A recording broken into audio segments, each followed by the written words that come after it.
Dan pemirsa, profesi jual beli valuta asing mungkin belum banyak ditekuni masyarakat Indonesia. Padahal tidak sedikit trader yang mendulang keuntungan besar dari kegiatan ini. Lalu bagaimana sebenarnya prospek dari investasi valuta asing saat ini? Untuk membahas hal ini, simak wawancara bersama analis dari Monex Investindo Futures, Daru Wibisono, dipandu langsung oleh Pangeran Punce di Bursa Efek Indonesia.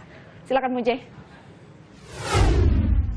Terima kasih Fani, langsung saja kita berbincang dengan Mas Daru Wibisono. Oke Mas Daru, jika kita lihat peluang investasi Fala saat ini kan pada saat misalnya kita memegang rupiah di level 11 ribuan ini cukup lumayan gitu Mas ya pada saat sekarang di level 12 ribuan.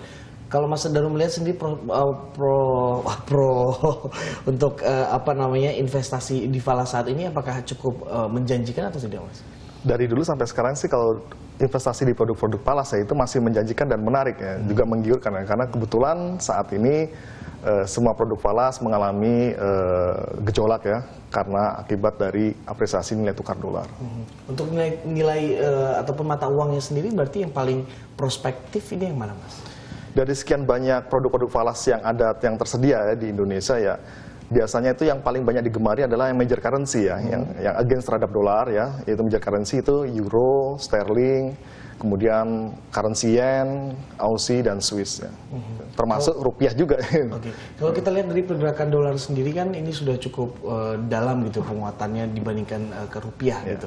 Udah mencapai level 12.200-an gitu. Apakah ini pergerakannya masih akan terus menguat terhadap rupiah dolarnya atau seperti apa Mas? Ya, sepanjang ekspektasi terhadap kenaikan suku bunga itu bersanding dengan pergerakan US dollar, kemungkinan ini akan memberikan dampak positif ya. Artinya apresiasi nilai tukar US dollar itu akan terus mengalami penguatan untuk jangka panjang ya. Namun kalau investor yang memiliki sifat perdagangannya atau transaksinya adalah agresif, yaitu bisa mengambil kesempatan pada saat harga-harga sedang melemah seperti ini. Sentimen apa saja yang perlu diperhatikan para pelaku pasar ini khususnya untuk dolar? Apakah kenaikan suku bunga The Fed juga harus terus dipantau kapan kenaikannya, kemudian juga apa-apa lagi Mas? Ya, saat ini sedang beredar ya, isu ya secara luas dunia bahwa pertumbuhan ekonomi dunia ini saat ini sedang mengalami degradasi ya. Kemarin Dana Moneter Internasional itu IMF memberikan penurunan pemangkasan prospek terhadap pertumbuhan ekonomi global ya, dari 4% kemudian menjadi 3,8% untuk tahun 2015, termasuk negara Jepang yang dipangkas proyeksi pertumbuhan ekonominya juga ya di tahun 2015.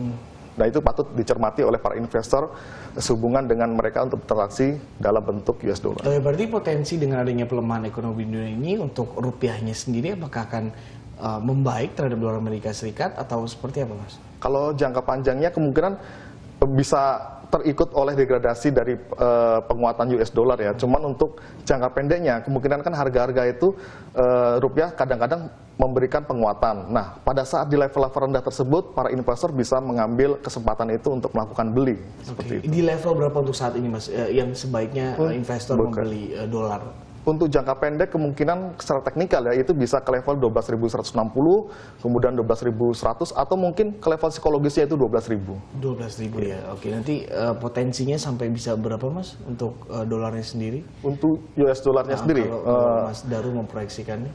Pelemahannya maksudnya, pelemahannya kemungkinan khawatirnya bisa ke level 12.260 sampai 12.300 karena 12.260 itu merupakan resisten terlemahnya rupiah pada saat bulan Januari 2014 ini. Oke, tadi Mas Daru juga menyinggung kita membicarakan selain dolar Amerika Serikat ada major currencies lainnya seperti misalnya pound sterling kemudian juga atau euro gitu ya. Kalau kita lihat kan dari kondisi di Uni Eropa sendiri perekonomian saat ini sedang mengalami degradasi gitu Mas. Apakah ini juga sebenarnya waktu yang tepat untuk mengkoleksi euro dan pound sterling nanti pada saat perekonomian di sana sudah mulai membaik kemudian mata uangnya menguat baru dijual atau seperti apa Mas? Siap-siap untuk mengoleksi dalam arti kita harus mencermati seberapa jauh pelemahan dari nilai tukar euro maupun sterling itu. Kita mencari level-level di bawah terendahnya kemudian kita bisa prepare untuk melakukan aksi beli lagi terutama. Oke, kalau dari mata uang Asia Pasifik sendiri seperti apa?